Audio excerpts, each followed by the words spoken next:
Welcome back to Dr. Supercoach YouTube for Pig's Round 9 Captaincy Recommendations.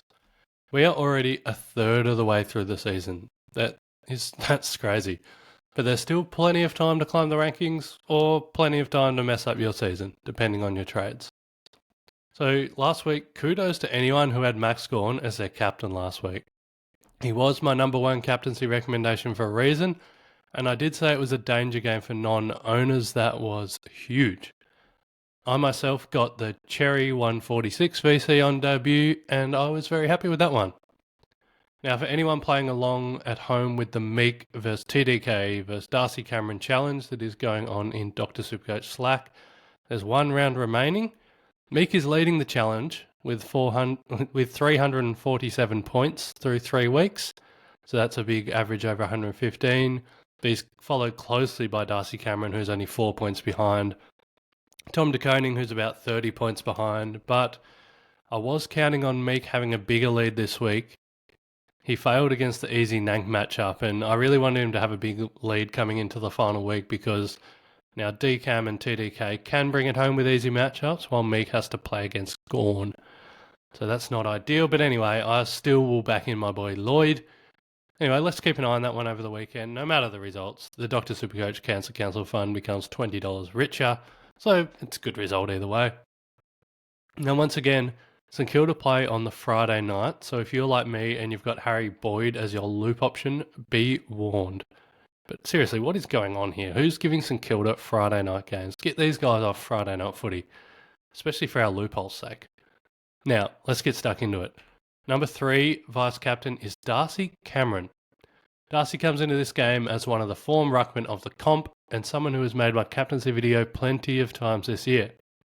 Scores of 125 and 128 in his last 2 games. He's in good form. And last week could have been much bigger score if his efficiency was at his norm. He had a really big fantasy game, but he just kind of clanged it up and had a few mistakes that kind of kept him to that 128, which is still a good score, but could have been bigger. This week, he gets a matchup with Freo on the Thursday night. Now, the Dockers have been the third easiest matchup for opposing ruckmen over the last 10 games. Remember, some of those games were with Jackson as the main ruck, some were with Darcy. And what I do know is that when Sean Darcy is fully fit, fully healthy, he is a very restrictive opponent. He wins a lot of hitouts. But he hasn't shown that's the case this season. He's given up scores of 125 to Nank, 117 to Gawn, 108 to Rob, and 112 to Marshall since he returned to the team. Like, not big, giant scores, but all really, really solid tons. Sean Darcy is only averaging 71% TOG this season, down from his normal 80% TOG. And what that means for Darcy Cameron is that he's going to get plenty of ruck contests coming up against the backup ruckman in Luke Jackson. Luke Jackson's really easy to win the hit out against, and he gives up a lot of points. So I think this is going to be a good one. Like I said, I don't expect this to be a giant Darcy Cameron score, but if you are someone that likes locking in a safe 120 to 140, this one does look like the perfect opportunity to do just that. And if you're someone who wants to aim a little higher, go a little bigger, his teammate Nick Dacos could do that for you. Nick Dacos got tagged by the Irish Nick Dacos last week for an 89. This week he comes up against the Dockers, who have just lost their best defensive midfielder in Hayden Young. I can't see any of Brayshaw, Sarong, Shai Bolton, or any other Freo mids being able to contain Dacos in this one. Freo have been a neutral matchup for inside midfielders over the last 10 games. Look, only one midfielder has gone over 120 against the Dockers in their last 6 games. However, that one that went over 120 was literally just last week, and it was a giant 160 from Jack McRae. So this isn't necessarily a recommendation based on an easy matchup, but one based on the fact that this is Nick Dacos playing on a Thursday night against a midfield that likely won't tag him. And Nick has already shown that he can destroy any midfield if he isn't tagged, even a difficult one. So playing the first game of the round, I just don't see a reason not to chuck the VC on him, unless you have Max Gawn. Max is coming off the highest score of the year last week. A massive score against Matt Flynn, and I was just a little bit disappointed that they couldn't just find a bit of scaling and round him up to 200. That would have been nice. A little like the Dacos recommendation, this isn't necessarily about an easy matchup, because Lloyd Meek's actually showing up as a negative ruck matchup in both his last 5 and his last 10 games. However, this is a recommendation based on the best Supercoach player in the game, playing early enough in the round for a VC shout. A 3-round average of 163 just can't be denied. And when I look a bit closer at why Meek is showing up as restrictive, the ruckmen that he's faced in recent weeks haven't been that much chop. An out-of-form Nank, then Flynn, then Stanley, then Briggs, Sweet in there as well. That's who he's faced since round 3. So no wonder no one has scored well on him, because most of those guys just aren't capable of scoring huge. So Meek being restrictive might just be a mirage. It might be real, I don't know. We'll find out this week. And if you're a Max Gawn owner, I think you'd be silly not to have the VC on who is the best scorer of the year right now. Pod captain option, or vice captain. So last week, Harry Sheasel got my pod captain back on track with a 120, and it actually could have been a lot bigger if he didn't turn it over a lot in the first quarter. He had a 135 fantasy. He kind of muffed it a bit in the first quarter and capped his scoring a bit. Could have been bigger. Now we get a real pod. A player in only 7% of the top ranked teams, and a player that has been the best Supercoach player over the last 2 years. If you traded in Bontempelli as a pod, this is absolutely the week to cash in and double his score to punish those not paying up for him. Marcus has returned from his calf injury with scores of 159, 128 and 141, despite 3 pretty hard matchups. So what's he going to do now that he gets an easy matchup? And Gold Coast are easy. They've been giving up big scores to inside midfielders lately, being the 3rd easiest matchup over the last 5 games. And Bond himself has scores of 136, 124 and 130 in his last 3 games against the Suns. Now this game being played in Darwin, Bond's only played there once for that 124 that I mentioned. That was in 2023. So Bond playing in Darwin is a bit of an unknown, but let's just back in one of the best midfielders in the comp against the Suns team who just gave up 3 scores of 124 or more to Ashcroft, McCluggage and Neal in the same game. There aren't many times that the team will give up 124 to 3 players in the same game, and the Suns just did it last week. Number 5, option, captain, vice captain, Chad Warner. Captaining Chad would take some balls, and truthfully, I probably would rather he be in your VC plans rather than as a fullback captain option. I'm not sure we got that much faith in him yet, and he does play early enough in the round that you could do that. But he certainly deserves his spot in this video, with a 3-round average of 111 since returning to that permanent midfield role, including that big 140 last week against a team in GWS that are normally really restrictive. This week he gets a matchup with Essendon, who have been leaking points to inside mids over the last 5 games. The Bombers are the 4th easiest team for opposing mids to score against in that time, actually. They've given up tons to all of Powell, Simpkin and LDU last week. And then on Anzac Day, they gave up a 134 to Sidebottom, 125 to Dacos, 110 to Pendlebury. Now, on the Chad, he averages 112 Supercoach when he gets over 70% CBAs over his last 2 years. And in this little 3-game stretch he's on right now, he's averaging 75% CBAs. So a 75% CBA Chad Warner is not something that we've seen for an extended period. And if he maintains that level, this could be the breakout season that many were expecting last year. Number 4, Toby Nankervis. Nank's not in great form, with DFS giving him a form rating of 99.6 Supercoach points. That's pretty average. But surely a matchup with the West Coast Eagles, who are by far the easiest ruck matchup in the game, is enough to kickstart the big tank into gear. Matt Flynn has played 4 games this year, and in one of them his opponent scored 105 in only 69% game time. In the other 3, he gave up scores of 144, 161, and that nearly 200, let's round it up to 200 for Max Gawn. That's absolutely insane. Now, I'm recording this before teams are announced, so we don't know if Flynn's going to be dropped or not, but if he is, I don't really care.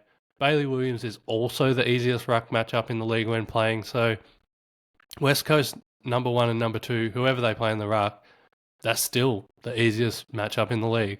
So no matter who Nank plays, he should destroy them. And I don't really love recommending a guy out of form, but whenever a premium ruckman comes up against the Eagles, we have to take notice. Now number 3, Locky Whitfield. Locky Whitfield is the D1 this year so far. He's averaged 118 across the season and even managed 111 last week despite copping the James Jordan tag. This week, he travels to GMHBA Stadium to play Geelong, who are the 5th easiest matchup for designated kickers over the last 10 games, and actually the 3rd easiest over the last 5 games. So that indicates they're giving up some big scores lately and kind of trending towards being even a bit more easier.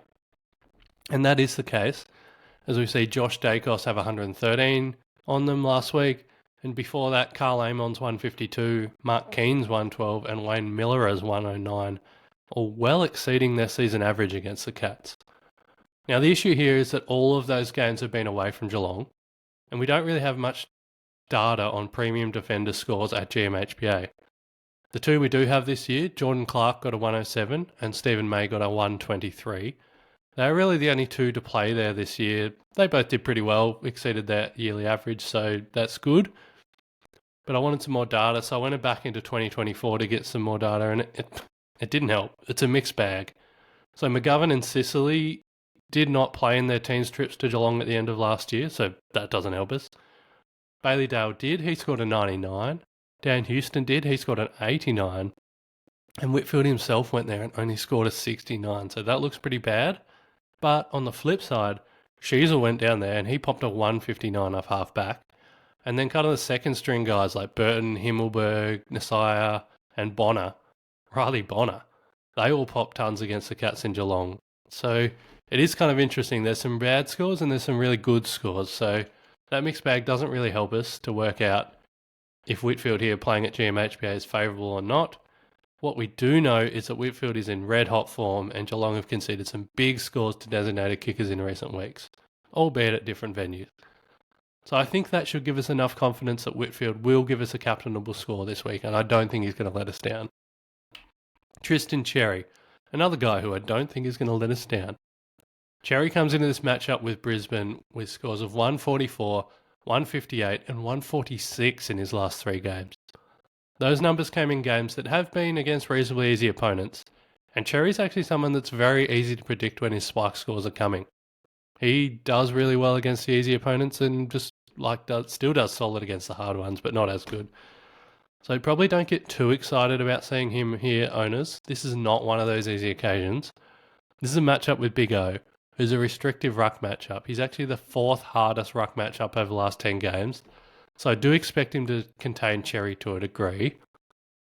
But even taking 15 to 20 points off Cherry's current form, that still looks like one of the safest 120s you could ask for. I just don't think it's going to be one of those big 150s. That's coming next week, don't worry. But I still think this is a really safe 120. Having said that, Marshall did just put up a 133 on the Big O last week, and that backed up Team English with a really decent score the week before. So there are points on offer here. But sometimes I think there's just a lot of value in a safe 120 in the last game of the round. Despite a tougher matchup, guys on a hot streak like Cherry are hard to slow down. I think it's a really nice fallback C if you want to take a punt on a big high upside VC. But this one, I really like. This is my favourite, my number 1 captaincy recommendation for the week. Could be the top scorer of the week, Locky Neal. He's averaging 128 points in games where he isn't tagged this year versus 67 in games where he is tagged. That's an insane discrepancy, 128 versus 67. And now he matches up with a team that just allowed Zach Merritt to pour in 172 against them. That was despite commentators and fans yelling at them all night to tag him. That was just such an obvious thing to do, and they just refused to. So I think we can say this is the North Melbourne team that just aren't tagging at the moment.